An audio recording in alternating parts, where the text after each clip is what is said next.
कुछ खबर और डिटेल पहले इस बारे में दे दें, जहां ऑपरेशन आधे को लेकर ये खबर है। बड़ी खबर यही है कि हमास मिलिट्री चीफ मोहम्मद आधे मारा गया है और मोहम्मद आधे के बारे में आपको बता दें 7 अक्टूबर 2023 के हमलों के ये मास्टरमाइंड था। 2023 में हमास की खुफिया एजेंसी के प्रमुख रहा है। पिछले हफ्ते ही हमास का मिलिट्री चीफ भी बना था और हमास की सैन्य संरचना को ये मजबूत कर रहा था।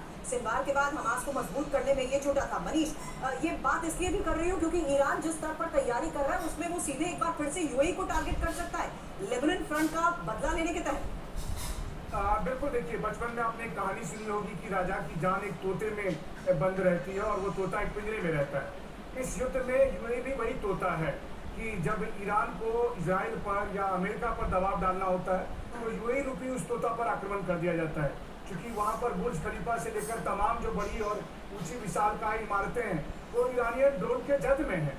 और आप देखिए कि सबसे अधिक जो हमले हुए इस 40 दिन के दरमियान वो यूएई पर हुए, जहाँ पर कि 550 बैलिस्टिक और क्रूज मिसाइल से और लगभग 1770 के करीब ड्रोन से हमले किए गए। मतलब कुल मिलाकर लगभग 2300 के आसपास हमले ईरान की तरफ से यूएई पर किए थे।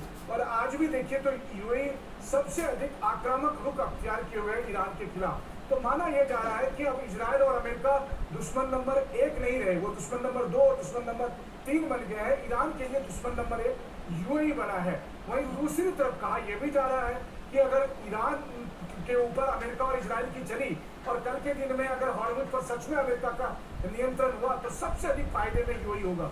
तो ये एक ऐसा एंड गेम भविष्य के लिए है जहां पर यूएई के लिए दांव पर लगा है, या तो सर्वाइवल या नहीं तो फिर बहुत सारा मुनाफा। और यूएई उसी दिशा में आगे बढ़ रहा है और उसी को कंट्रोल करने की ईरान कोशिश कर रहा।